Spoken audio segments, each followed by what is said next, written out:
Well, good morning, everybody. I see that we have already a lot of participants connected to our webinar. I would like to welcome you to this webinar where we wanted to present the new revision of EFSA PRIMo, the Pesticide Residues Intake Model to you. I would like to, at the beginning, thank for your interest in this webinar. Maybe I should present myself briefly. My name is Hermine Reich. I'm working in the EFSA plans unit, the unit responsible for assessment of MRL applications, MRL reviews, and residue assessments of active substances in the framework of approvals. So I will guide you through this program of the webinar today. Maybe we can move to the next slide where you can see our program that we have prepared. So we have a short introduction. After this, my colleague Susanna Horvath from the MESE unit, so the unit dealing with methodology and scientific support, will present the concept of the new beta version of PRIMo 4 to you. After this, we have planned a live demo, which will be presented by Violetta Costanzo, so that you get a flavor of how the new PRIMo version looks in reality. After this, we have planned a question and answer session and a wrap up, and the end of the webinar is planned for 12 o'clock. Maybe we move to the next slide. Before we go into the subject as such, I wanted to spend a few words about the organization of this webinar and the housekeeping matters. So the webinar is organized via a one-way audio. That means you can listen to us, but there is no possibility for oral interventions from your side, but you can interact with us by sending your questions and your comments in the Q&A chat. So you see on the screen where you find the Q&A. And just would like to encourage you to really make use of this option. If you encounter some technical problems during the event, we also will try to assist you. My colleague Alessandro Di Muro will be available. He can either answer to your questions that you write in the chat on the technical problems, or you can also contact him via email. I think his contact details should become visible also in the chat, in the Q&A part of the screen. So let's hope we have no problems. And we can, it will run smoothly for all the participants. As I said before, you can send us your questions at any time of the event. Please write in English. We would also encourage you to use the like function for rating questions that have been posted by other participants. This will help us then at the end of the event to prioritize some questions and to focus on the most important ones. During this event, questions that cannot be addressed during the webinar now will not be lost. We will try to answer them after the webinar in writing, and we will publish them and make it available to the participants. So well, we have already received some questions before.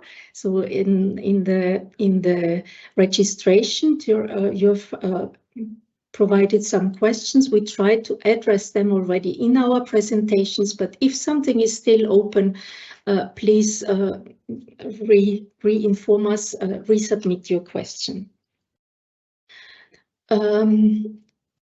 Now, the event will be recorded. We will make the recording also available after the event, and together with this written, with the answers addressed that I mentioned before. At this stage, I would like to inform you also that we plan to send a survey. You will receive a link to the survey after the event via an email. We would like to encourage you to give us the feedback on what you liked on this event or what you did not so much appreciate, that we can take this into account for the future webinars that we plan to organize. I think that's all from the housekeeping matters. Let's move on here. The next slide, I would like to give you a short introduction on what is PRIMo. I think most of you are familiar with PRIMo. This is the acronym for Pesticide Residues Intake Model. So probably you have worked with the current version of PRIMo or with a previous revision of PRIMo, which is in use since 2007.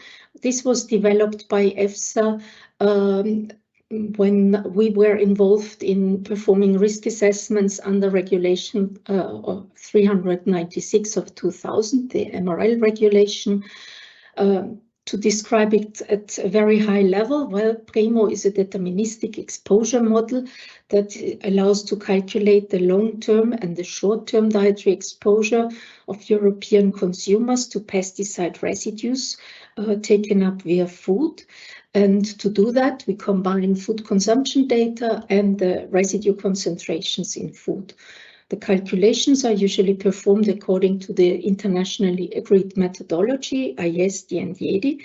And in a second step, then the calculated exposure is compared to the toxicological reference values or health-based guidance values, the ADI and Acute reference, those to identify if consumers are exposed to residues that may pose a risk.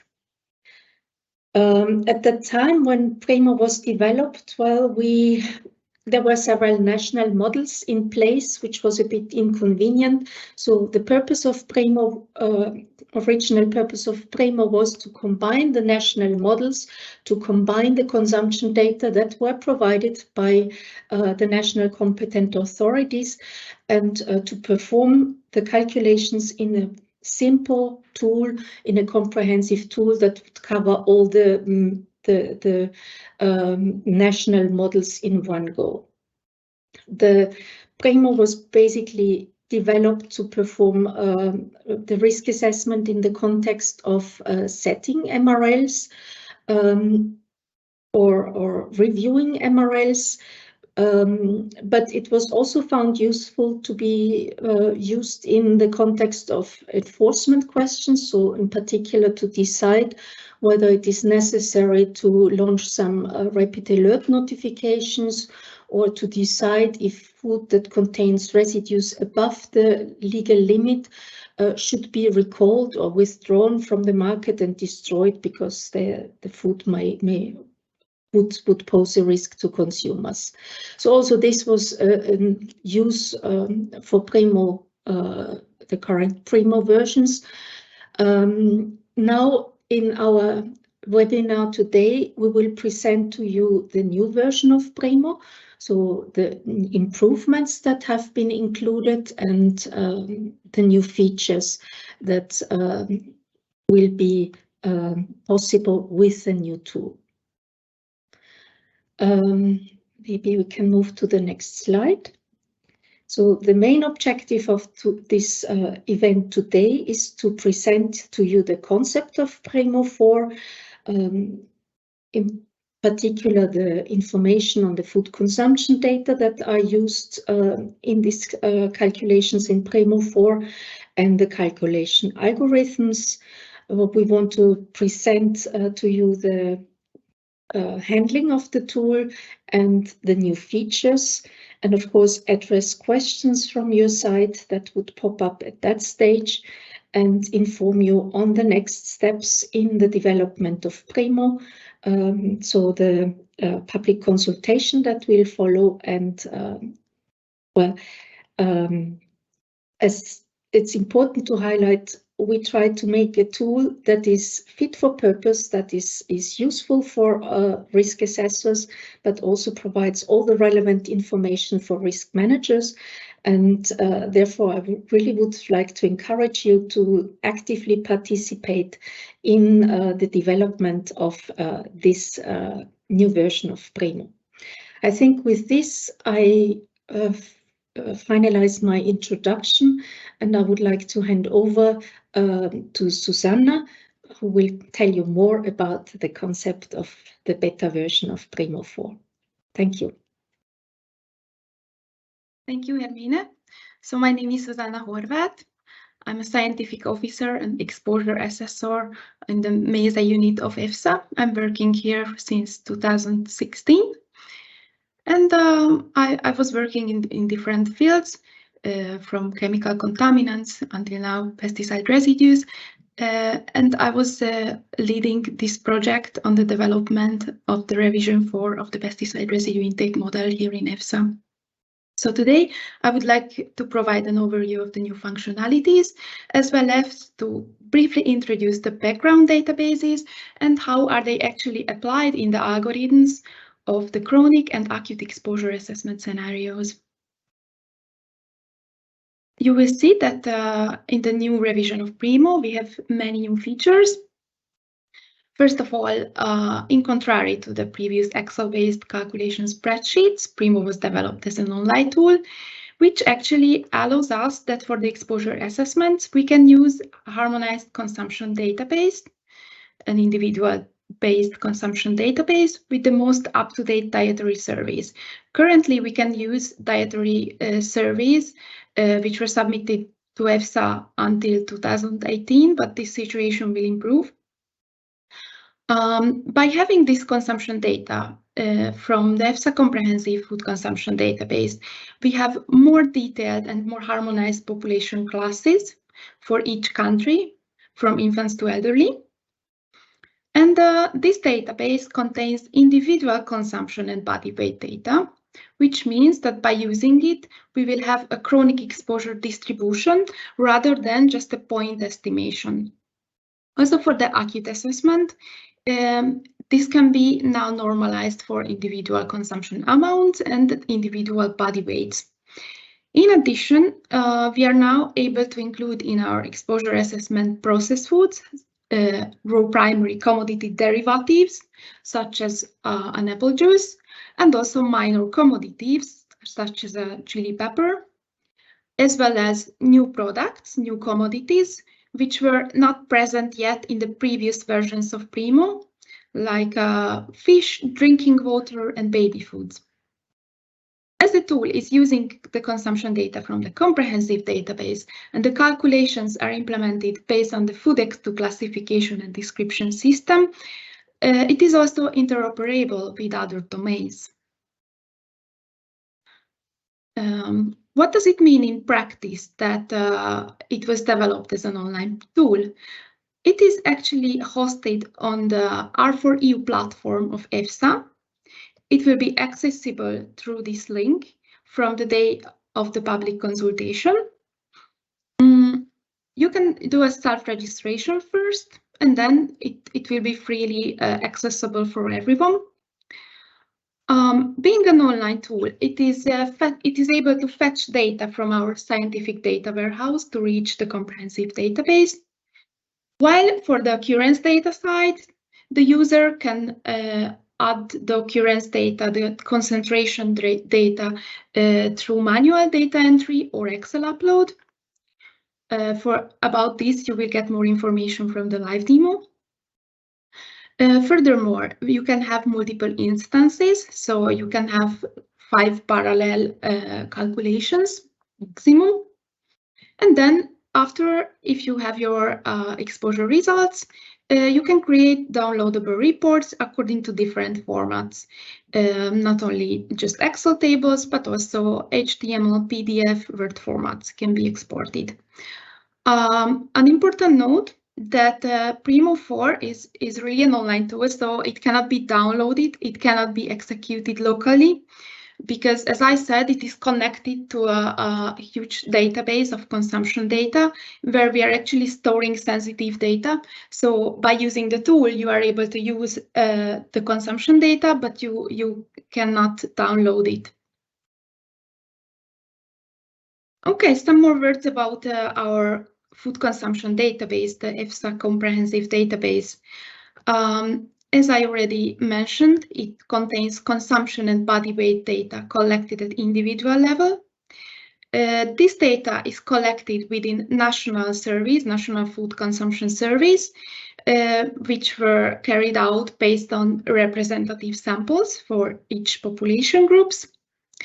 The data was collected with either the 24-hour recall method or dietary record methods.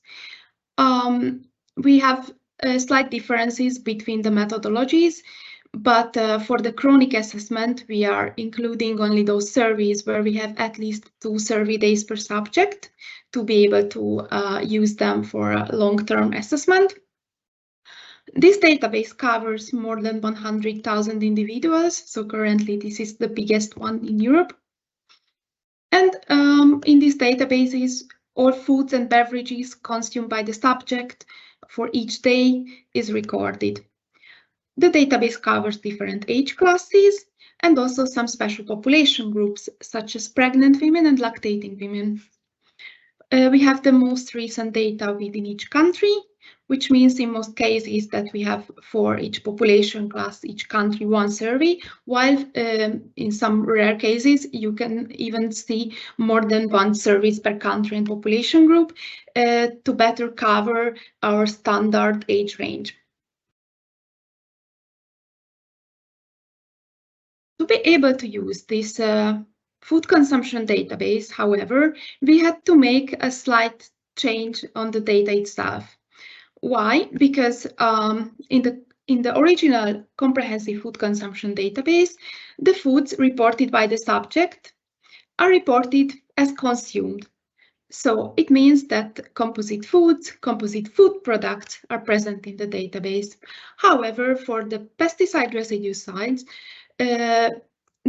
these substances are analyzed in the raw primary commodity, so never in the pizza, for example. So if we are taking this example on the pizza, I would like to explain how this transformation of these consumption data on composite foods and composite food commodities were done to be able to use the comprehensive database to be able to match it with these occurrence data on the raw primary commodities.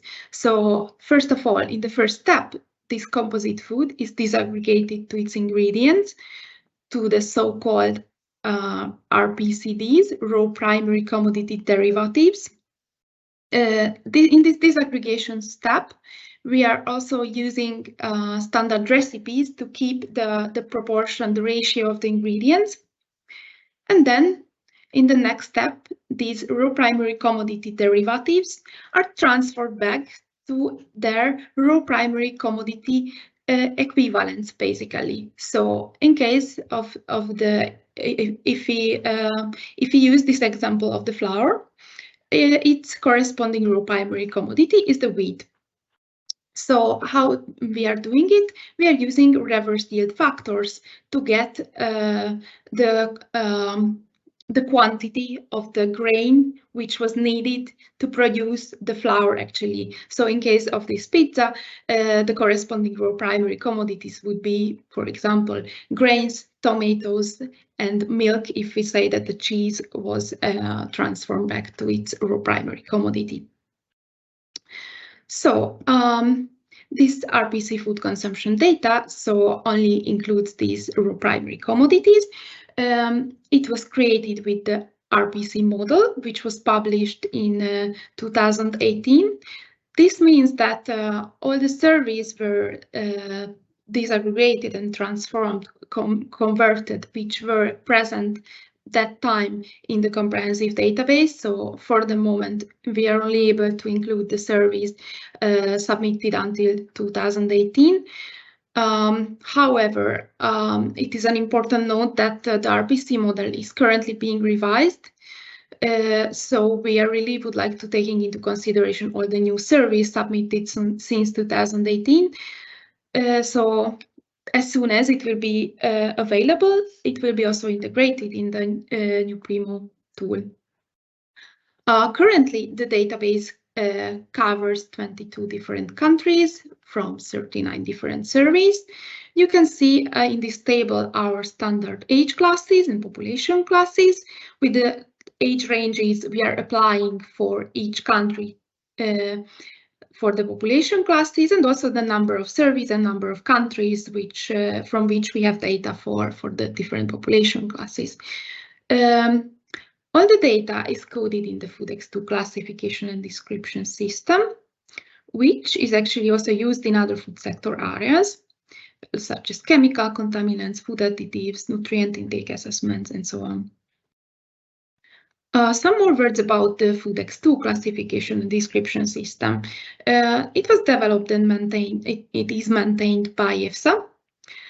However, also other organizations are using it. So WHO, FAO are already applying it, but also there is increased interest from the US and from other organizations worldwide. In this system, the food categories are organized in a hierarchical parent-child relationship from the very generic to the very specific level, like from the grain-based products, the most specific level could be like a sponge cake, for example. From these different food codes, food groups, different hierarchies are created depending on the purpose of them. Like we have a hierarchy for the human exposure assessments, we have another hierarchy for feed, another for veterinary drug residues, and so on. Similarly, for the purpose of PRIMo, a separate hierarchy was created where the intention was to follow the structure of the pesticide legislation, so the Annex 1 of Regulation 396, where we have the legislation codes of the pesticide regulation, which we are actually calling a matrix code in our terminology. You will see that in the tool, these legislation codes can be actually found with a slight difference that we had to make them alphanumeric. So a P is added at the very beginning of the original code, but otherwise they are pretty much the same as what you find in the regulation itself. And also the hierarchy of the terms are following this Annex 1 of Regulation 396. This hierarchy forms the basis for the data entry and the selection of foods in PRIMo 4. And you can also find the output of the hierarchy in the Excel template for data entry. However, this will be again presented later on in the live demo. I would like to just give some more information on how the codes are built up in the system and how the description of RPCs and RPCDs are being done. So, in the pesticide legislation, no processing information is included. So these matrix codes, these legislation codes are just a system for the raw primary commodities. So for the raw primary commodity derivatives, for the processed commodities, to be able to consider them in the assessment, we are applying only the FoodX2 coding. However, all of them are also attached to their corresponding raw primary commodities, and those are also attached to the legislation codes. So you will always find all this information in the output tables. How a FoodX2 code is built? We have a base term code, which is defining the food itself. I would like to just highlight here that the RPC, so the raw primary commodities, are always described only with the base term.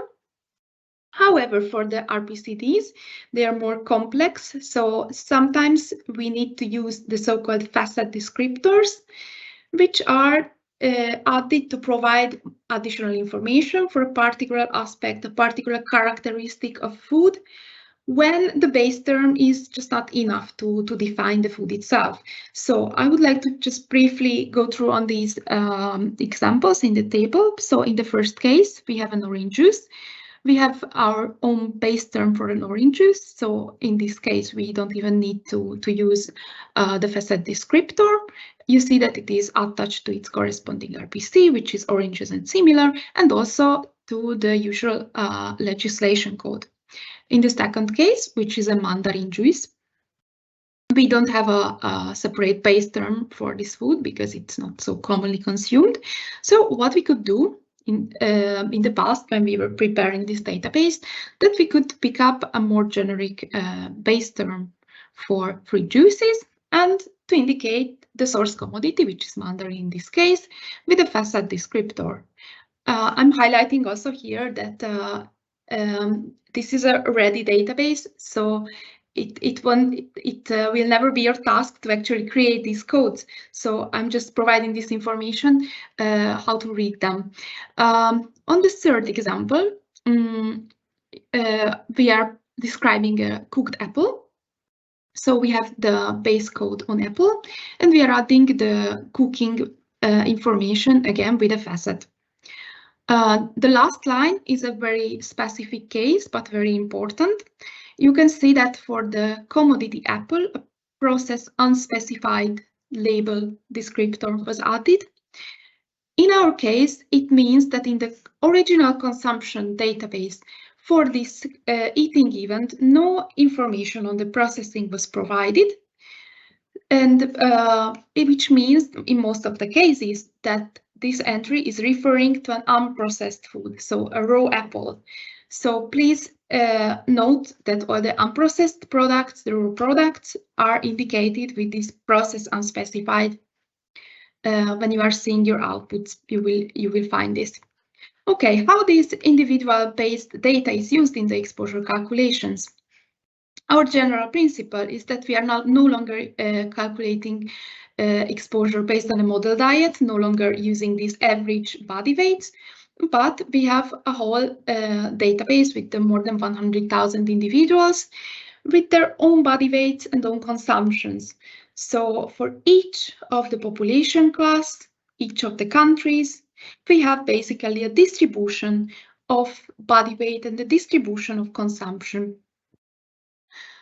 Let's see how it is used in the chronic calculations. We have in our food consumption survey, Peter, an individual who has 18 kilos. And we know that Peter was participating in this food consumption survey where 2 days of consumption was recorded. So on the first day, he consumed from our commodities of interest, fish, eggs, and milk. On the second day, he also consumed fish, milk, and also honey. These are the amounts he consumed. So on the first step of the exposure calculation, we are taking an average consumption, taking into consideration the whole period of the food consumption survey, which is 2 days in this case. So we will have an average consumption gram per day for each commodity. And then this average consumption can be already matched with the concentrations of our fictive pesticide, which is now in microgram per kilogram. And by multiplying the average consumption with the concentration of our fictive pesticide, we will get the chronic exposure milligram per day from each foodstuffs.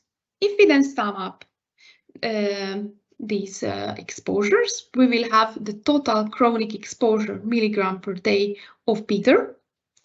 And then if we divide this with his corresponding own body weight, we will get his individual total chronic exposure in milligram per kilogram body weight per day.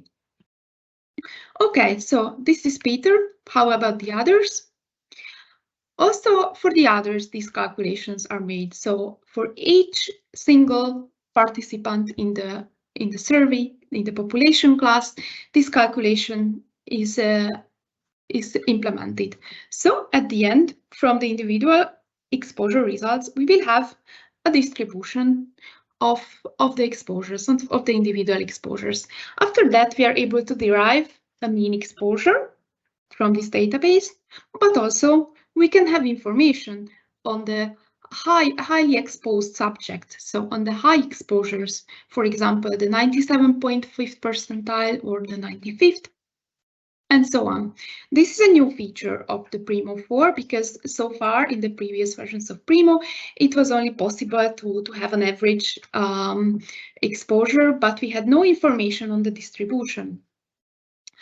In the tool, you will see that exposure are shown in microgram per kilogram body weight per day, and also percentage of the acceptable daily intake. If you click one more, Violetta, we will see this. Yes, so in both ways, you will be able to see the exposure results. Next slide, please. So this was about the chronic calculations, but we also have acute exposure calculations in the tool. So I would like to just briefly introduce how it is applied in this new revision. So normally for the acute exposure in the pesticide field, we are using the internationally agreed methodology of the International Estimated Short-Term Intake, so the IST equations, which means for different equations for calculating the acute exposure, depending on the characteristics of the commodity considered in the assessment. Probably most of you know them very well, but for those who are not familiar with them, just very briefly, case 1 is applied when we have a small size food commodity, and also it is applied for some animal origin foods. The case 2 is applied, the case 2 equations are applied for medium and large sized food commodities, where the unit-to-unit variability of the concentration of the pesticide residue is really important. And case 3 is applied for bagged or blended products, such as the cereal grains, oilseeds, pulses, and so on. In the classic IST equations, the large portion, the theoretical large portion, is applied in the equations, and also an average model diet body weight. In contrary, in the IST equations, which we are using in the PRIMo 4 tool, we are using in the equations the total daily consumption of the subject of a certain food instead of a theoretical large portion. And it is also normalized with their own body weight, not just an average body weight. And then the short-term intake is estimated for each food consumed by each individual subject. This information is also used in the process in which the case numbers, so the equations, are assigned to each food. So in the first step, our raw primary commodities are pre-assigned to case 1, 2, and 3 based on a database of standard unit weights, which were collected from the member states. In the second step, if an RPC is assigned to case 2, further checks are implemented in the algorithm. So in this step, again, the individual consumption data of the raw primary commodity is compared to the edible portion. And then in the third step, we are also correcting this assigned case. So in case raw primary commodity derivative which was consumed, which is actually a blended product, such as apple juice, this previously assigned case is actually overwritten with case 3, because in this case, this blending information, what has to be taken into consideration.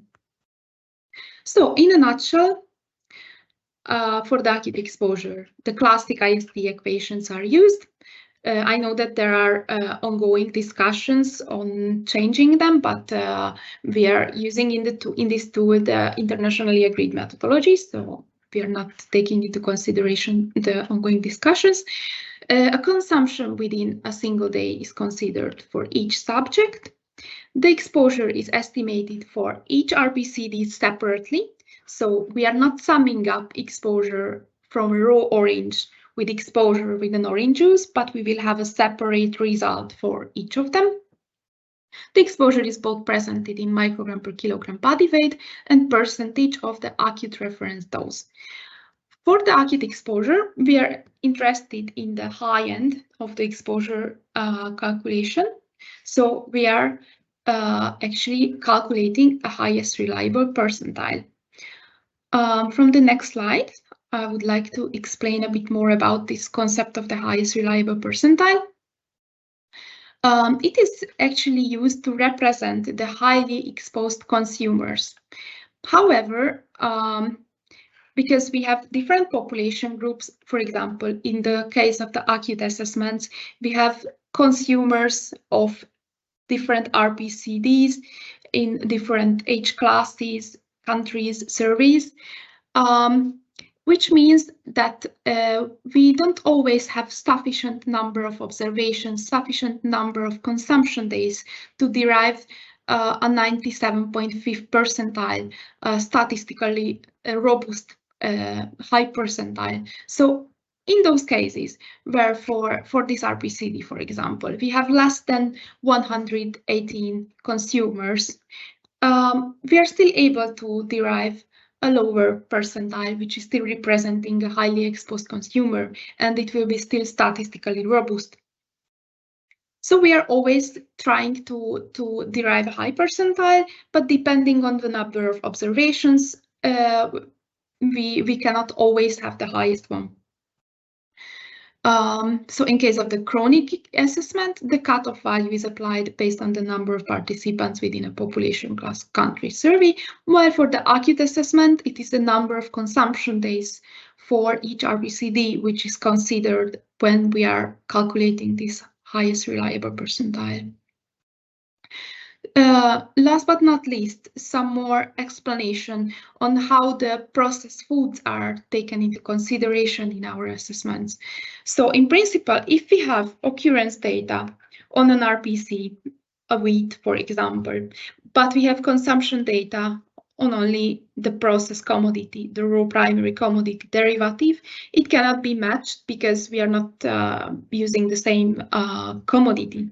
So as I already mentioned, in our RPC model, we made this calculation available to calculate back with a yield factor the raw primary commodity equivalent of this floor, of this RPCD. By getting this by applying this yield factor, we will get then the raw primary commodity equivalent of this flour, so how much wheat was used to produce this flour. And then we can already match with the occurrence data of the RPC, and then we can get an exposure estimate. However, this is a worst case assumption, because when we are using this high occurrence value, which was actually measured in the wheat itself, we are basically assuming that all of the pesticide residues were entering to the flour itself. So this will be a very conservative estimate always. However, if we have a processing factor which we can apply on the occurrence measured in the RPC, we can have already a refined value for the RPCD, for the flour, which we can match with the actual consumed quantity of the flour, and we will get a more refined assessment, which will be much more realistic. So it is always encouraged that in the PRIMo 4 tool, if you have a processing factor, to take this opportunity to refine actually your assessments. Another important note that the PRIMo 4 tool was not designed to estimate the exposure from composite foods, but only for exposure assessment from raw primary commodity derivatives or raw primary commodities. So if you would like to estimate exposure for composite foods, we are suggesting to use a more fit for purpose tool like a Diatex tool of EFSA, but not PRIMo 4. Lastly, I would like to highlight that this is a beta tool for the moment, which will go to public consultation next week. It has its own limitations, and also many future improvements are already planned. So first of all, which I already mentioned, that the RPC consumption data is being updated. So as soon as the new RPC model will be available, we will update also the new dietary surveys. It will be integrated to the database. Secondly, there are many opportunities to connect this online tool with other databases. So, for example, from the Acute database, it could be an option to facilitate the import of occurrence data from a pesticide dossier directly to PRIMo. And then afterwards, if with these input occurrence data, we implemented the calculations in the PRIMo tool, the results could be feedback to the dossier, to the Acute system. Secondly, we could make a connection with the EU processing factor database to be able to import available processing factors, then from the Open Food Talks database to import the latest health-based guidance values, and also from the legal limits database to import the applicable MRLs. So these options are being investigated. For the moment, unfortunately, they are not yet available.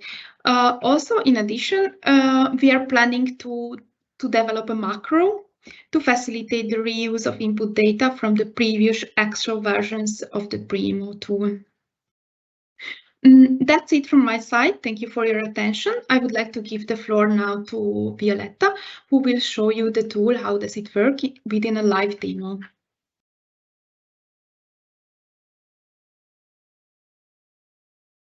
So, first of all, thank you very much, Susanna, and good morning to everyone. My name is Violetta Costanzo, and I'm an external consultant working for EFSA. Along with Susanna, I've been involved in the preparation of the food consumption data that are used in PRIMo 4, and also in the elaboration of the algorithms behind this tool. Today, I will show you a practical overview on the uses of PRIMo 4, and then I will focus on some new and key features of the tool itself. Because of the limited time, I will not be able to show all the new features of PRIMo 4 to you today, but for this reason, I would kindly suggest you to wait for the launch of the public consultation, because by then we will also publish a draft technical report where further guidance will be provided on the other features. So today we'll just focus on the key ones. Then what I will show to you today in the live demo, first of all, is how to access the tool in the R4U platform, then how to enter the data with a manual data entry, and then with the import of an Excel file. Then how to perform the chronic and exposure calculations, and finally how to generate a report once the assessment has been carried out. So first of all, we can navigate to the R4U platform and then access the PRIMo 4 tool.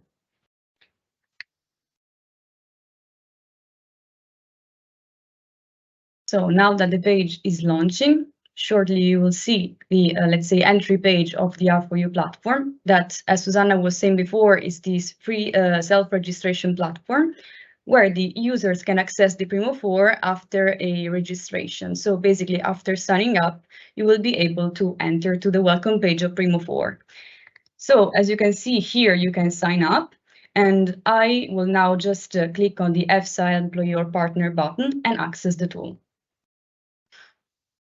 So now you can see that this is launching PRIMo 4. So we can just wait for the page to charge. And this is the welcome page of PRIMo Revision 4. So let's explore a bit this welcome page. First of all, here on the left top of the page, you can see you can have information on the versioning of the tool, which is now version 1. And then on the same bar, close to the PRIMo 4, you have the different tabs of the PRIMo. So basically the first one, which is the one for data entry, so the one currently open. then the one to enter information on the health-based guidance values, the one to enter information on the occurrence data for the raw primary commodities, so RPCs, and the one for the occurrence data on the raw primary commodity derivatives, so the RPCDs. Then you have the two tabs to calculate the exposure under a chronic and acute scenario, and eventually you have the final tab, which is the one where the user can generate the report. Then, as you can see here on the bottom left of the page, under global upsetting, the user has a box that provides the option to activate or deactivate the automatic recalculation of the exposures. This actually, we will just now keep it deactivated, and will launch automatically the calculations every time the user updates the data if the user activates the option. So now, just for commodity, we're just going to keep it deactivated. Then here, under the name PRIMo 4, you can see the two possible options for data entry. So here on the right, you have the manual data entry, and then on the left, the upload of an Excel file. To upload an Excel file, actually, the user can just click on the button template for data entry, where an Excel template that is provided by PRIMo 4 will be downloaded locally, and then the user can just fill it offline with information. First of all, I would like to explore with you and just provide you some practical examples on the manual data entry option. And we're going to think about two possible scenarios. So first of all, we can imagine that the user is required to evaluate an application for the use of a substance in a single food commodity. And there is no other authorization in place for this. So first of all, the user can just click here on the button Go to Manual Entry. And you can see that we are redirected to the first tab. So this is the first of the three tabs for the entry of input data. All the mandatory fields will be marked with an asterisk.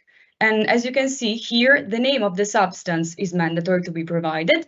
Then also the type of the health-based guidance value and the value of the HPGV. So in this case, we can, for instance, imagine a fictive substance like fictive pyroxad, which is already here. And then we can provide information on the health-based guidance values, starting from the acceptable daily intake, ADI. Then here we can imagine a value of the ADI of 0.6. And then also we can add information on the source. So we can imagine that this actually is a value that was reported in an EFSA publication from 2022. And then add the entry with this button. As you can see, it was uploaded. Then for the acute reference, there's also another variable should be provided, which is the variable applicable.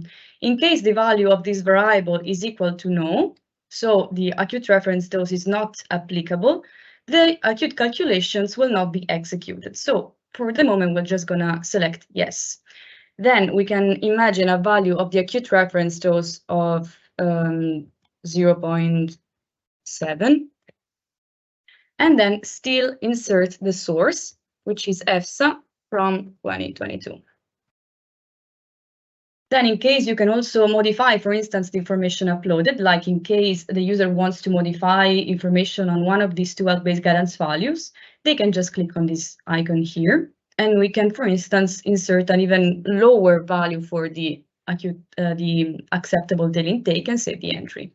At this point, the user can insert information on the occurrence data in the raw primary commodities. So we are just considering one. And here you can see that mandatory is to provide the name of the raw primary commodity, which can be, for instance, apples. So we can click on this arrow here, and a drop-down list with all the possible RPCs that are available in PRIMo 4 is provided. So we can filter, for instance, for apples, and then selecting the commodity. You can see here that also the value of the supervised trial media residue is mandatory, as well as the HR, so the highest residue. In this case, we can, for instance, provide the value of a possible MRL for this substance in apples, so 0.6. And then in the comment field, it can be indicated that this is the value of the maximum residue limit, so MRL, just to provide information. Then here for the HR, we can still insert the value of the MRL and still indicate that it is the value deriving from this. Then you can see also that there are specific variables to insert the value of the MRL for informations, whether this value is at the LOQ or not. Then the use pattern of the substance, the specific variability factor, whether this refers to a new proposal or not, and then the free text comment fields for source and remark. So we can add this entry, and it's uploaded. Then the user might also consider, for instance, to provide information on the occurrence data also in the processed commodities deriving from apples. So we can go to the RPCD occurrence data tab, so the raw primary commodity derivatives. You can see it is still mandatory to provide the name of the raw primary commodity corresponding to the derivatives that we're gonna insert later on. So since we would like to insert information on processed commodities of apples, we can filter for apples, first of all, here. And this will allow the tool to just filter for the derivatives of apples among the list of all the possible raw primary commodity derivatives that are considered in PRIMo 4. So as you can see here, only the ones for apples are present. So we can first of all select this one, so apples cooked. And then we can insert the value for the STMR and the HR. We can imagine that for cooking, there is a processing factor for the substance fictive pyroxad, which is 0.5. Then at this point, we can correct the concentration with 0.3. And then it can be indicated in the free text comment field where this value actually comes from. So basically, it is the result of the multiplication of the MRL by a processing factor. And then we can add this entry. Then we can select also another processed commodity of apples. So still we filter for apples and similar. And you can see you cannot enter twice the same RPCD. So we can choose another one, which can be apple juice, for instance. And still we can imagine that there is a processing factor for juicing, which is 0.25. So the final concentration would be 0.15. And then still insert here the information that this comes from the multiplication of the MRL by a processing factor. And then we add the entry. So at this point, when the data have been entered, the user can proceed and perform the exposure calculations. But I would like to illustrate how to perform the calculations later on in the demo, after I also illustrate how to import the data via the Excel. So for now, I would like to present another example of a scenario using the manual entry. And first of all, I would reset these tables. So I will clean them. And I will just keep information on the alt-based guidance values. Then at this point, we can imagine that for a second scenario, the user is working for an enforcement laboratory where high concentration of a substance were detected in a processed commodity, so like in orange juice. At this point, the user will go directly to the RPCD occurrence data tab. And here, the user will just filter for the RPCDs from oranges. So we can first of all select oranges and similar. And then, as you can see here, these are the different raw primary commodity derivatives of oranges. So we're just going to select maybe juice orange, for example.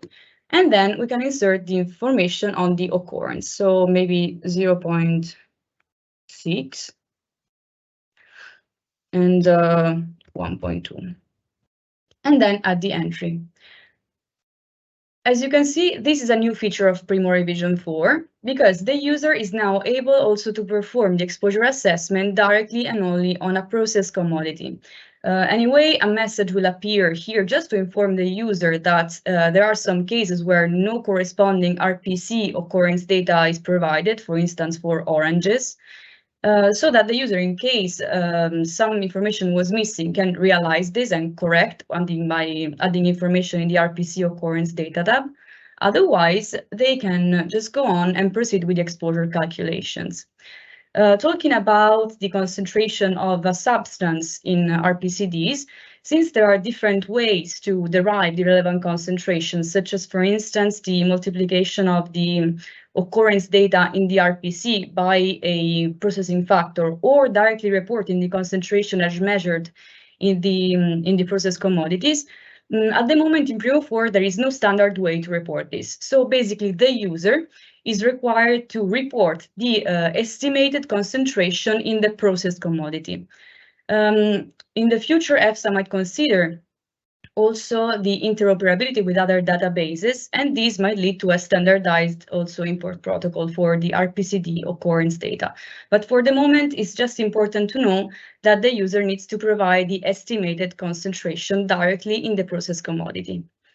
So this was the second scenario for the manual input data. So I would like now to go back to the data entry tab. And then I would like to show you the other option for data entry, which is basically the one for the upload of an Excel template.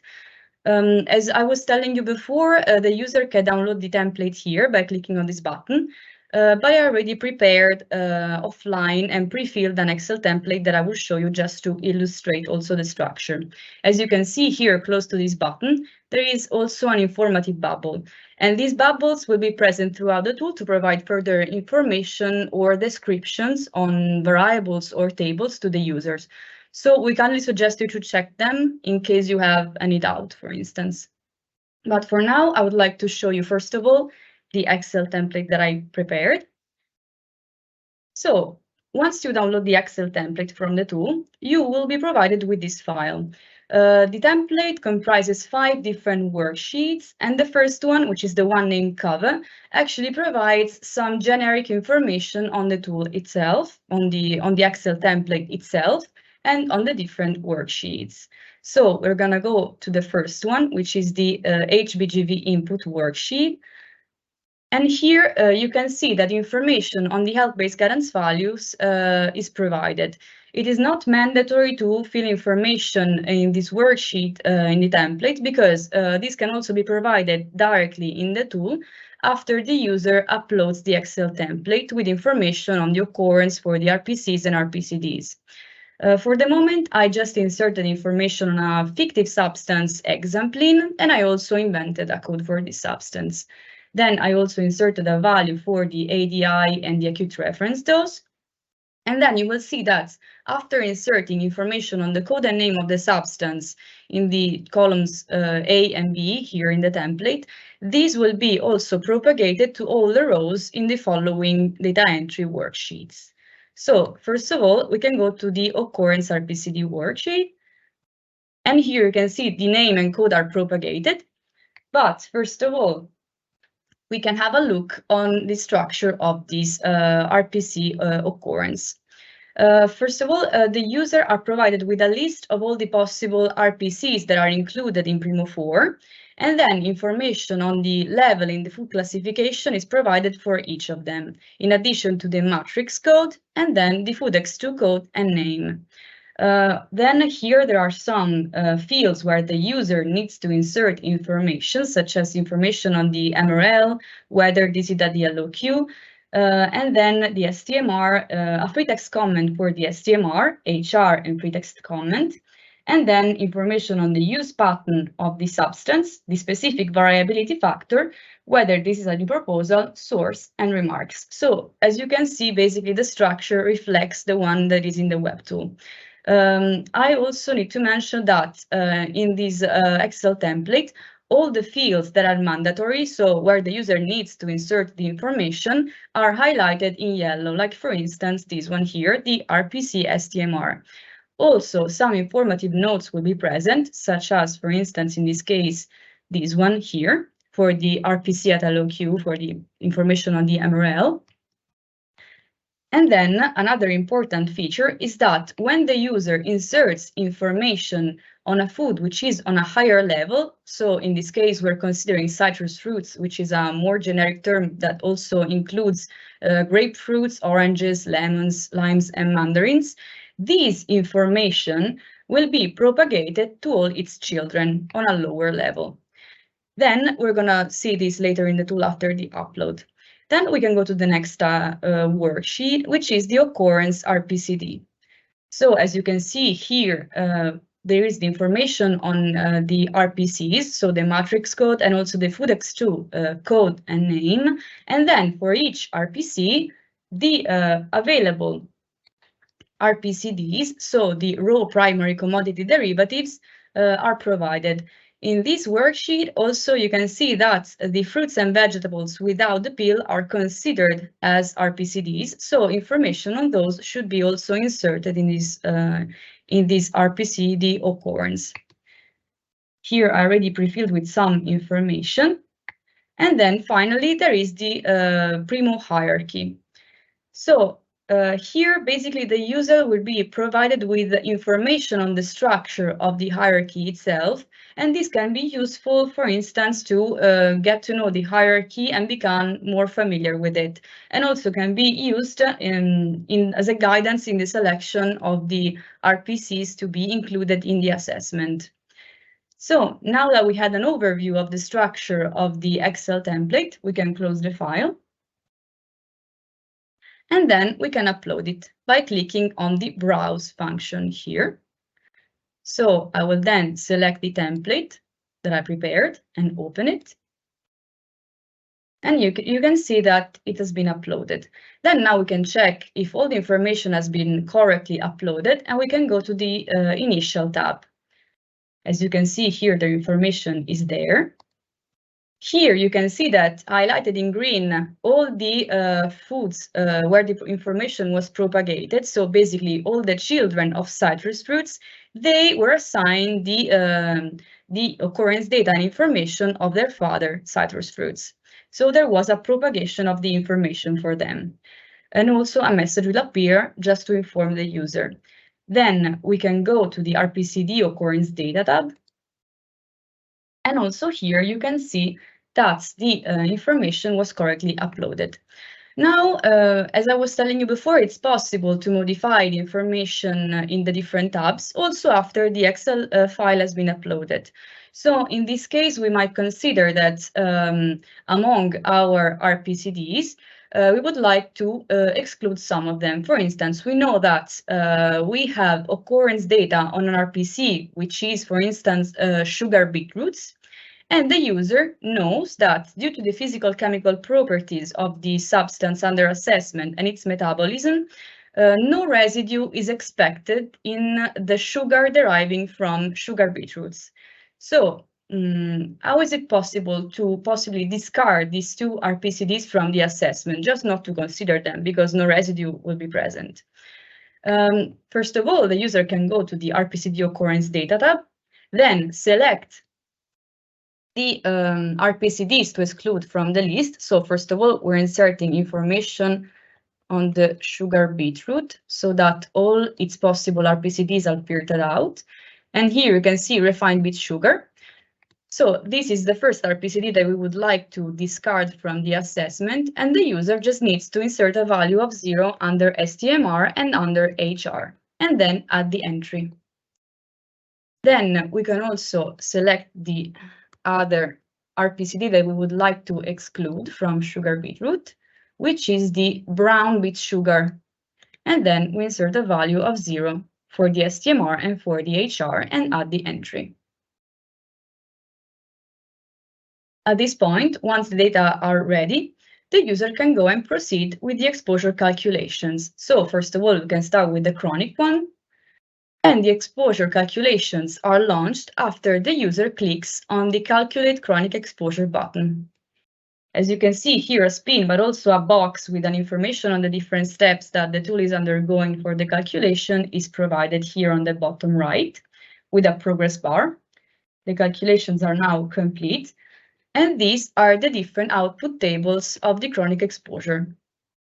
So first of all, we can have a look at the summary table, which provides a summary overview of the exposure results for the chronic scenario on a population class level, and which is the information that is provided in this table.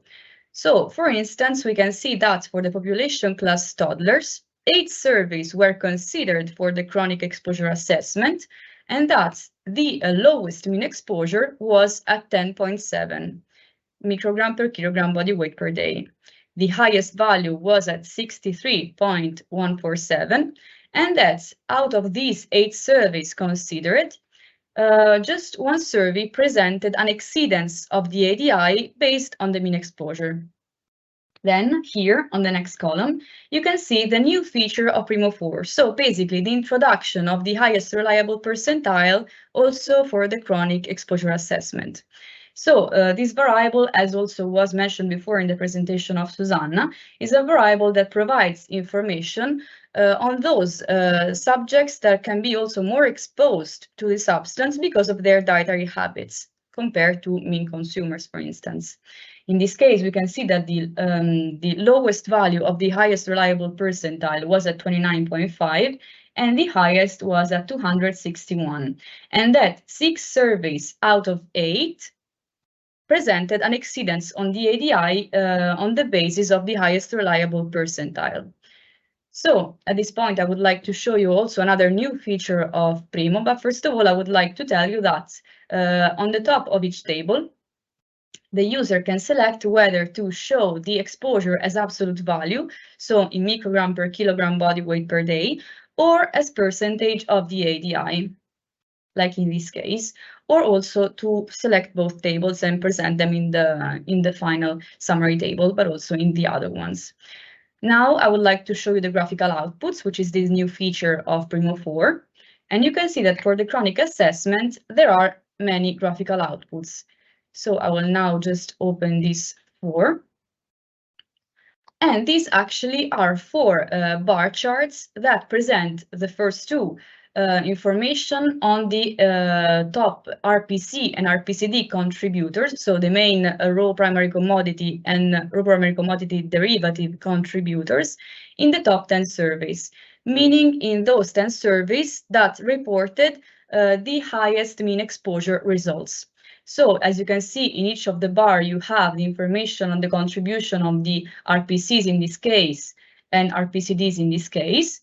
And then following the same principle for the highest, let's say, main surveys on population class level, so the ones that presented the highest mean exposures on population class level for each of them, you will have the same information on the RPC contributors and RPCD contributors. Then finally, you have 2 violin plots that represent the distribution of individual exposure within each of these surveys, which are basically the ones that are presented above. And these violin plots can also be presented in a linear scale or in a logarithmic scale. As you can see also here close to the graphs, you have informative bubbles describing what is presented. And then each of the graphs can also be reported having on the x-axis either the absolute exposure or the exposure as percentage of the ADI. So by clicking on this radio button here, the graphs will be refreshed and you will see the exposure. This can be very useful, for instance, when checking where if there was any exceedance of the ADI also in the graphs. So at this point, we can, for instance, check whether the RPCDs that we excluded are actually not included in our assessment. So we can go to the RPCD contributors table. This table is sorted by descending contribution to the total exposure for each of the RPCDs.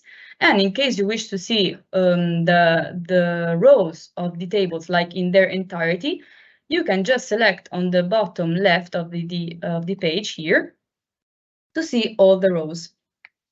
So the table will then be refreshed and eventually the user will be able to see the table with all the rows for the results. We can now filter for the sugar beetroot. And you can see here that there is no refined sugar or no brown sugar. So basically we can confirm that those RPCDs were actually excluded from the assessment. Eventually, there is also the detail table that provides further information on the results. So basically, all the exposure results for all the surveys included in the chronic exposure assessment are reported in this table. And then the user can just filter for the surveys of concern. So basically, where the acceptable daily intake was exceeded on the basis of the mean exposure or on the basis of the HRP. At this point, we can go to the acute exposure and launch the acute exposure calculations by clicking on this button here, similarly to the chronic. And you can see here the spin and also here the information. So now the tool is retrieving the data from the database, and then now it is performing the calculations. As you can see, also the progress bar informs about the timing. And now the calculations are complete. So the output tables will now appear also for the acute exposure assessment. And first of all, I would like to show you the graphical output for the acute exposure. So as you can see here, there is only one graph for the acute exposure assessment. And in this graph, the main 15 RPCD contributors, so basically the 15 RPCDs that cause the highest exposure are reported. And for each of these RPCDs, only the highest exposure is presented. Here you can see that also, as in the graph for the chronic exposure, the exposure can be reported on the x-axis as absolute value or in percentage of the acute reference dose, as in this case. Also, it's possible to move the legend and to keep it either next to the graph or maybe to move it inside the graph itself. So there is this other option. Now we can, for instance, select one of these RPCDs, and for instance, we can consider apple juice. So considering apple juice, we can go to the summary by RPCD table, which is the table that shows the highest exposure for each of the RPCDs that were considered in the assessment. And now we can filter for apple juice. So as you can see from here, the highest exposure from apple juice was measured in the survey wells from the German toddlers. So now that we know this, we can also, for instance, explore all the other exposure results that were calculated in our database. So now we can go to the detail table that provides all the information on the other results for apple juice exposure. And in this table, the user basically will see all the information on the exposure results and then can filter, for instance, for the RPCD of interest to see all the possible outputs. So as you can see here, all the different surveys, and then these are all for juice apple. Also in this table, another important information that is provided is the IST case, so that the user is informed on the case IST equation that was used for the calculation of the acute exposure, which is in this case IST case 3, because juice apple is a blended product. Similarly to the chronic exposure detail table, the user can still filter for the surveys of concern, so where the exceedance of the acute reference dose was observed. Now we can just select all the rows. And finally, there are two other tables, which are the summary by RPC and the summary by RPCD and POP class. This table report the highest exposure by each of the RPCs considered in the assessment, and then the highest exposure for each of the RPCDs considered in the assessment by population class. Finally, the exposure assessment has been carried out, so we can directly go to the final tab, which is the reporting one. Here, the user can generate a report of the assessment and further customize it. So, for instance, they can insert the title here, a subtitle, and also the name of the author, which in this case, I can just put my name, just for example. And then in this field, further comments and also a description of the assumptions that were made for this specific exposure assessment can be provided. So we can write that this was a test exposure assessment. And then 3 different formats can be selected. So I would suggest in this case, just for an example, to select the HTML. And then also here on the top left of the tab, you can see two options to download two Excel files. So the one for the download of the results. So basically under exposure table, the user can click on download, and an Excel file with the input data tables and also with all the other output data tables will be downloaded. And then also there is the option to only download the input data tables. This option can be, for instance, used in the case the user would like to reuse the input data later on for another assessment or another session. But it is important to highlight that when downloading this file, it is important not to modify the columns that are actually blocked in the Excel template, because otherwise the tool will not recognize them, and then it will not be possible to perform the exposure assessment. So in this case, I would like to generate the report here, so we can have a look at how our exposure results. And here still you can see there are some information on the proceedings of the generation of the report. And now the report will be downloaded. So we can now open it.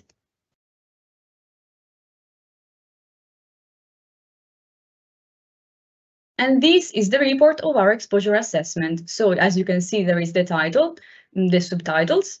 Then there is the name of the author, in this case, just me, for example, the date when the exposure assessment was carried out, and then some summary information, for instance, the substance that was taken into consideration, the ADI and the acute reference dose, and then this assumption that this was a test assessment. Then here you will see all the output tables and also the graphs. So we now reach the end of the live demo, and I really hope that you will appreciate all the new features of PRIMo 4. And in the meantime, I would like to give the floor back to Hermine.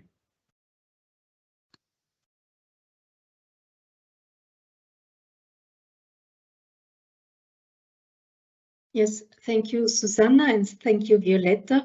I think you provided a lot of information that probably needs to be digested by the participants. I also saw that there was quite a lively discussion in the chat, so with a lot of questions. It was also Bruno who provided already a lot of answers addressing the individual questions, but since we expect that most of you were following the live demo and the presentation by Susanna, you probably did not have the opportunity to read all the questions and the answers provided in during the presentations now. So for that reason, I would kindly invite Bruno to summarize briefly some clusters, question clusters that popped up during the presentations, and providing a summary of the answers that you have provided also in writing. So I would hand over to Bruno to summarize some of the answers. Thank you.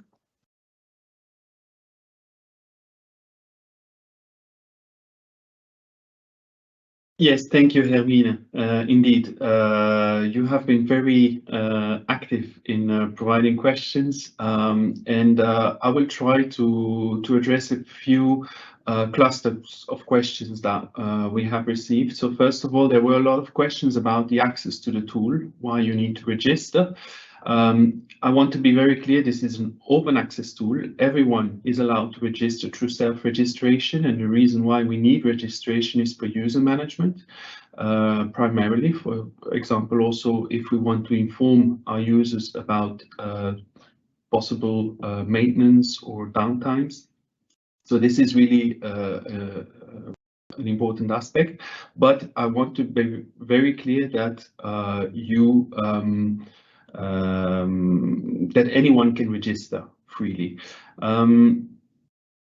Also important to say, we will not store any data, and we also cannot access any data uploaded by the users or generated by the users.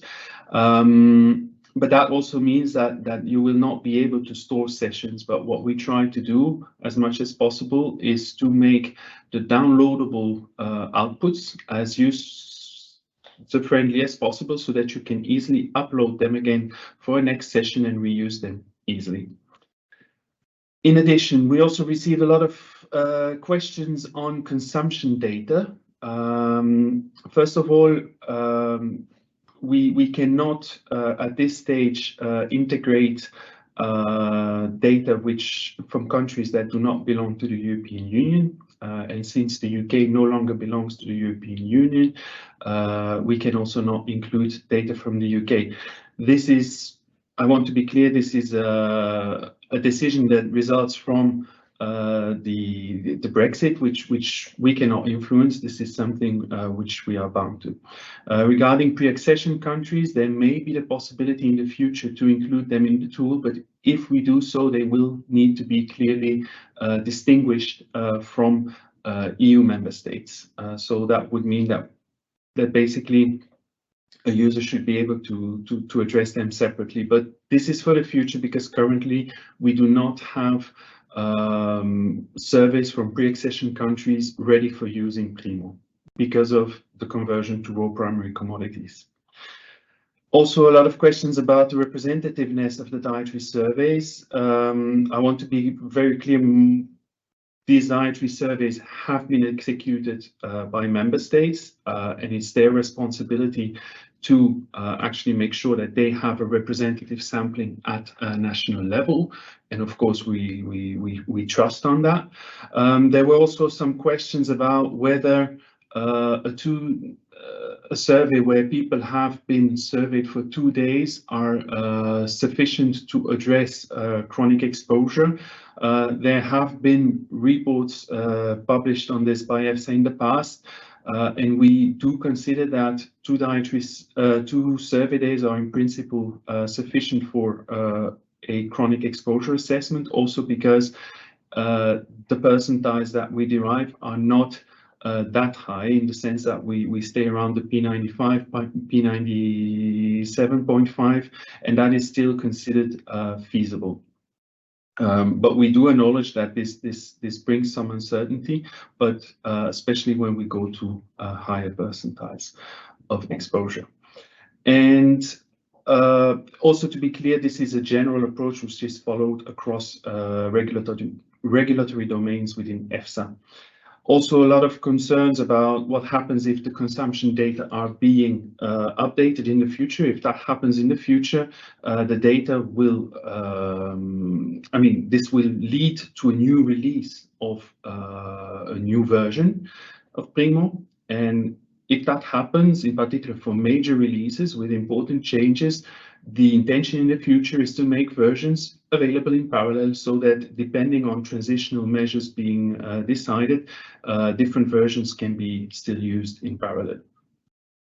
Also, a lot of questions about connection of PRIMo to other databases. I want to be very clear, this is one of the major reasons why we have decided to move to a web-based application, because that is how we will manage to do this in the future. Currently, we cannot do that, but it is on our priority list for next revisions to allow for this type of connection. So this includes connections to the processing factor database, the maximum residue level databases, also databases on health-based guidance values. And another important issue that we want to explore also in the future is access to the tool through API. This is currently not yet feasible because of security reasons, but we are exploring that possibility already now internally for future development.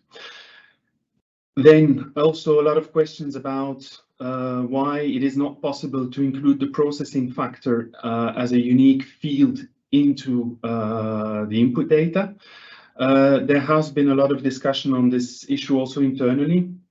The major issue that we currently have is that there is no unique way to calculate the concentration in the processed food. That can come either from a measured concentration directly or from a measured concentration in the raw primary commodity multiplied by a processing factor. So what we would rather focus on in the future is to allow for interoperability, and especially when we start connecting to other databases, also our Euclid, for example, in the future, that this would be integrated in the standardized protocols for importing data from other sources. And finally, also, I noticed a few detailed comments on the input data. Just to clarify that probably will not address them here during this Q&A session because a bit too detailed, but it is important, of course, that you submit those comments as part of the public consultation. And of course, we will try as much as possible to address the needs of all our stakeholders and make the tool as user-friendly as possible for everyone within the limits of feasibility, of course. That was a first summary of all the questions received. And now with this, Hermine, I think I will give the floor back to you since we have a question also on the implementing, on the time for implementation of PRIMo 4. Thank you. Yes. Thank you, Bruno, for this comprehensive summary of some of the questions that we received. You mentioned indeed there was a question on the implementation of new PRIMo version. So when can we expect that PRIMo 4 will be used in the context of MRL applications or any other risk assessments that are performed by EFSA? Well, for this, I would like to highlight that it's not EFSA alone to decide. Of course, now our priority is to finalize the version, to make it user-friendly, to make it fit for purpose. As a next step, and this is what I also wanted to present in one of the subsequent slides still, is that we have to discuss with risk managers the practical implementation of the new version, to decide on the timelines and to decide maybe there will be different needs in different regulatory frameworks.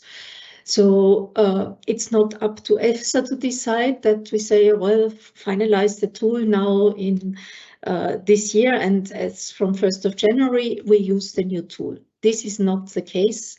There will be further discussions required with risk managers to decide on a detailed implementation plan. So I hope this would address this question. I see there were also other questions with regard to the manual entry of information. So will it be still possible to copy-paste MRLs from the EU pesticide database? As we have it, this is an option that exists already in PRIMo 3. Well, I think Bruno highlighted already we are working on that, but maybe you want to elaborate a bit more in detail, or you think could you take this question, Bruno?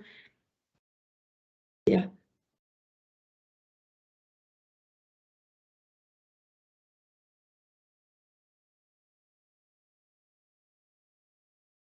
Yes, thank you. No, indeed, as I was saying, the idea is to explore in the future connection to other databases, such as the MRLs database.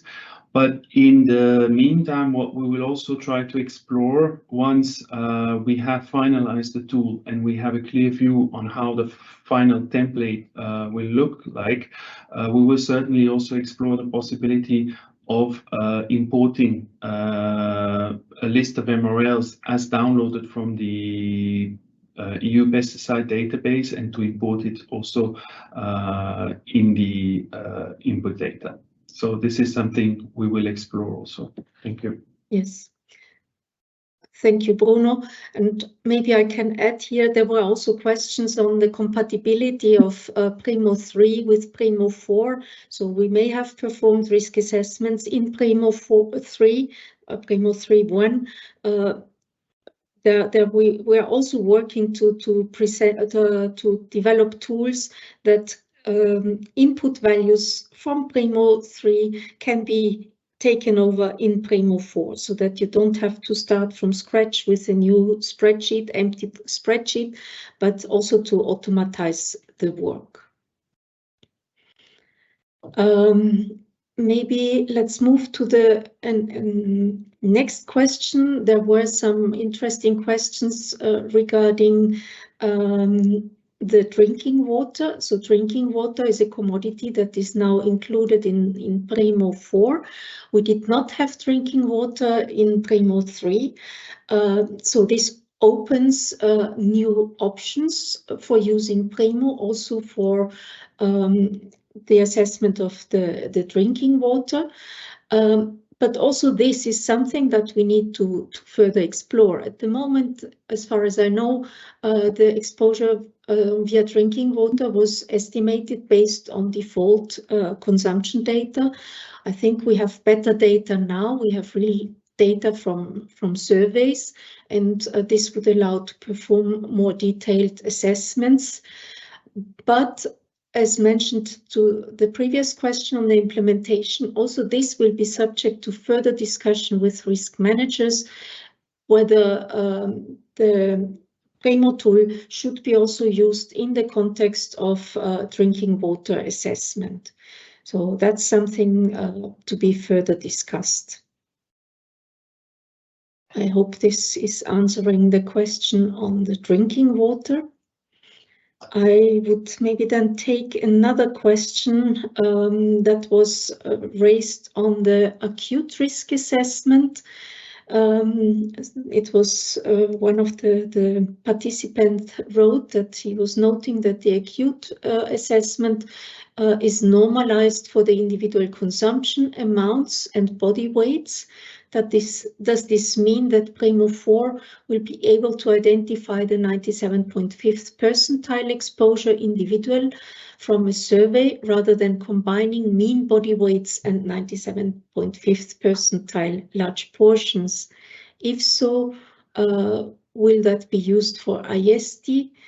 And will PRIMo 4 be able to identify the 97.5th percentile exposure individual in case a measured variability factor is provided?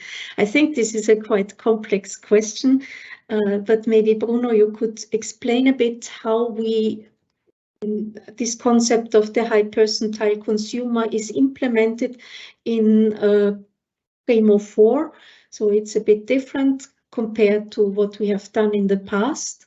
But I think we can clearly explain what is done and what will be the difference compared to the old approach used.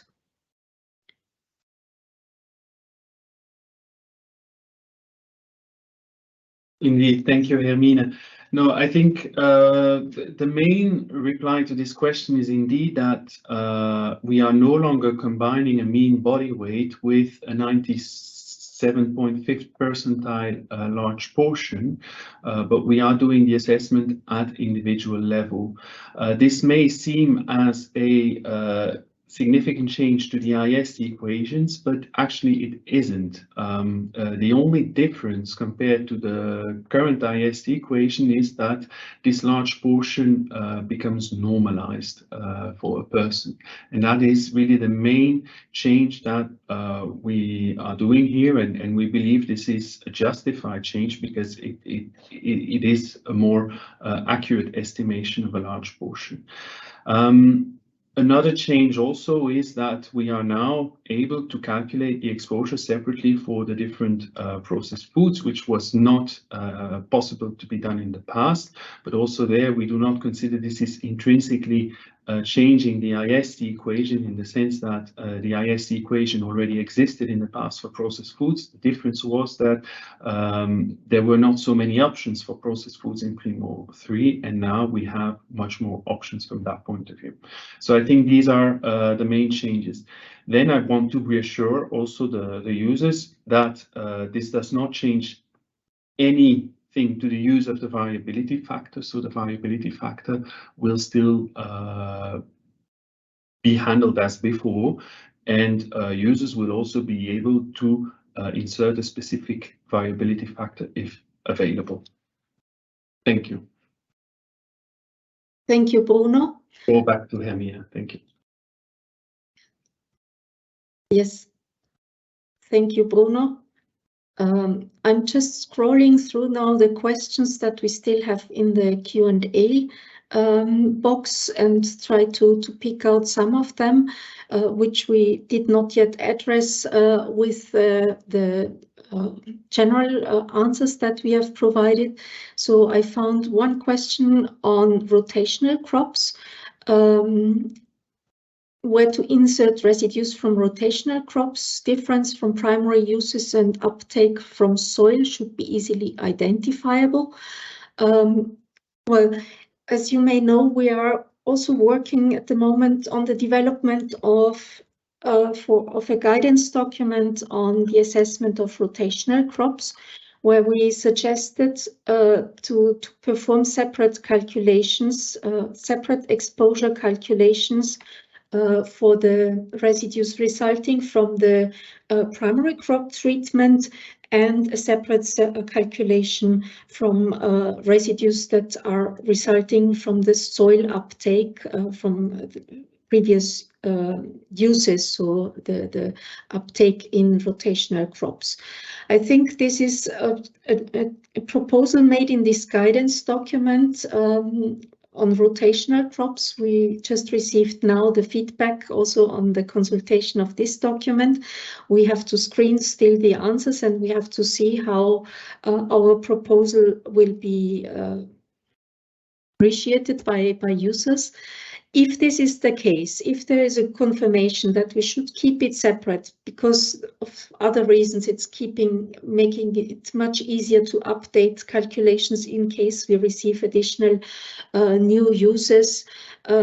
So if this is the case, I think we can also implement it directly in PRIMo 4. We have to perform then two scenarios, two calculations, and combine the results of the two scenarios at the end to have an overall exposure. This is something the combining two scenarios in one go is not yet foreseen, but we will have to work on it if this is really confirmed in the context of the rotational crop guidance document. So I hope this is a satisfiable answer to this question on the rotational crops. There was also maybe a very important question on the comparison or the of results obtained with PRIMo 3 or PRIMo 3.1 and the revision 4. Did we compare the results, and what might be the impact on the regulatory context? Of course, we have now new consumption data, and I think we have better consumption data in PRIMo 4 compared to the previous version, and the new consumption data should be taken into account also in the decision-making process. We compared some results, and of course it can be in one or the other direction a difference. So in some cases, maybe in PRIMo 4 we will have a higher exposure compared to PRIMo 3, but it could be also in the other direction. This is certainly something we have to agree also with risk managers. And this is nothing new. This is also a discussion that we had when we switched from PRIMo 2 to PRIMo 3. What to do in case a use or the residues were considered safe in PRIMo 2, and now all of a sudden you have a problem in PRIMo 3. This needs to be carefully discussed, and a clear decision needs to be taken in which context the new consumption data will trigger a new assessment of the MRLs, of the safety of the MRLs, and as we have done in the previous case. So it's not automatically that from one day to another we will perform all the calculations with PRIMo 4. All existing MRLs will be checked with PRIMo 4, and if there is an exceedance that all the MRLs will be changed. This is definitely not the intention, or this was not done in the past, and I expect this is also not planned in the future, but this will be subject to a detailed discussion with risk managers. We can maybe move then to a next question. Would it be possible to organize a similar webinar for those who only use PRIMo for post-authorization risk assessment? So that's the question, what to do with if in case of monitoring data, you find that there are exceedances of the MRL. And I think maybe Bruno can take this question to provide some clarifications. Yes, thank you, Hermine.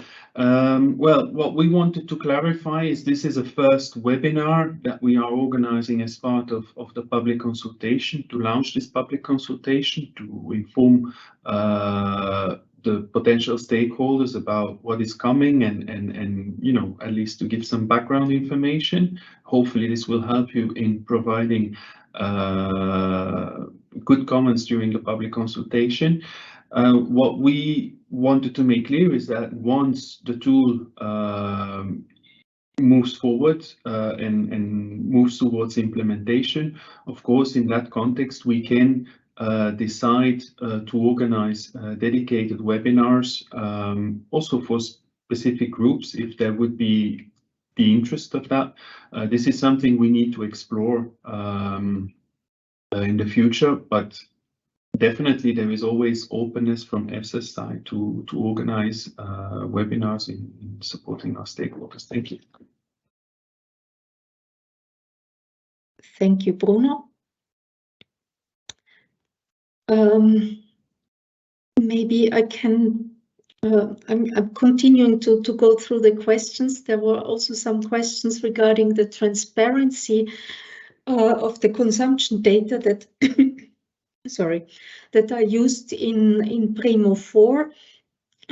So one question was, is it possible to extract the amount of consumed food that was considered in the calculation? I think Susanna prepared an answer to that question in writing, but maybe you can also elaborate a bit orally on where to find consumption data that are underlying our calculations in PRIMo 4. Okay, thank you. Yes, so the individual consumption data cannot be exported from the tool because it is belonging to the this million rows of our consumption database. However, as an annex of the technical report, which we will also publish next week, which will accompany the tool itself, there will be an annex which actually describes the summary statistics of the consumption of each raw primary commodities and each raw primary commodity derivatives for each population class, country, and survey. So I think this can give some background information. Thank you. Thank you, Susanna. I think this is probably very helpful to understand and also to make sure that we are working in a transparent manner.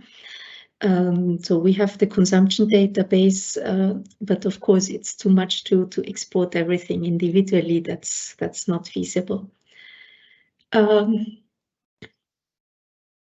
Maybe I could take another question that is a bit linked to one of the previous. It's dealing with the percentile of the distribution that will be used for taking a regulatory decision. What if the mean value is below the reference dose, so the ADI or the acute reference? Well, I assume it's referring to the chronic exposure. And the highest percentile is exceeding the reference dose.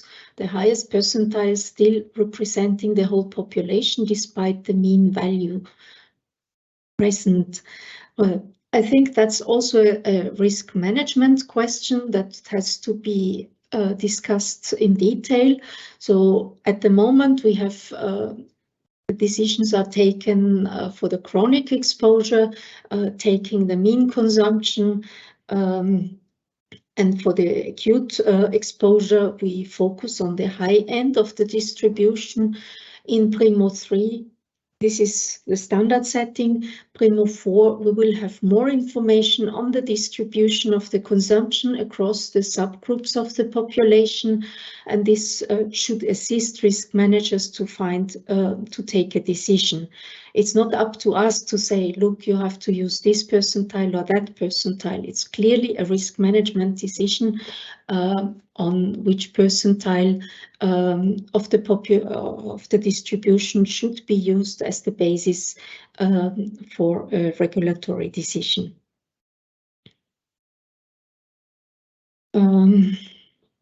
I think that's all I wanted to say to this question. Yes, I think we have more or less addressed the most cluster questions of the Q&A session.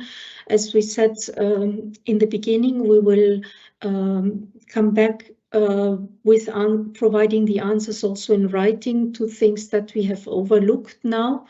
Maybe we can move on and with the slides and come to the wrap-up of this event today. So maybe next slide. I think we have provided a lot of information today on the new tool. You may need a bit of time to digest it. Maybe you can move to the next slide, Violetta. Yes. So for you, what is maybe interesting is what is coming next. Well, as previously mentioned, the public consultation on the tool will be opened in the next days, basically on Monday, the 27th of March. The tool will be available on the EFSA website, where you can find the public consultations. I think we have here a link in the slide, but probably Bruno, you could also copy this link to the chat that people will be able to find it. Maybe I should highlight that the tool is not the only document that you will receive, so the only product output that we present for public consultation, but it will be accompanied by a technical report where you will also find the detailed description of the tool, the features and the handling. Also on this technical report, we would like to invite you to send us your comments, and we will take them into account, of course, in the next revision on the version of the tool to make sure that the tool is fit for purpose and the tool is user-friendly. Our plan is to finalize this work to update the PRIMo beta version by end of October 2023. At that time, we also will have the final technical report available. The implementation of the PRIMo 4, as mentioned in this Q&A session, this is something that will follow. We have to discuss this in detail with the risk managers, with the European Commission and with member states. Also discuss the impact, what to do in case we will identify issues with the exposure that were not identified with the previous versions. And there will be an agreement necessary, a clear implementation plan, and agreeing on transitional measures following the comitology procedure. So I think that's the most important steps that will follow now. I would like to thank you very much for attending this event and also for all your valuable questions. We will come back with written answers to questions that we may have overlooked now in this live event, in the webinar. But in case you have identified further questions or you have further comments, I really would invite you again, participate in our public consultation. Send us all your concerns, all your observations, your wishes in the public consultation. That will help us to get a better understanding of the needs of users.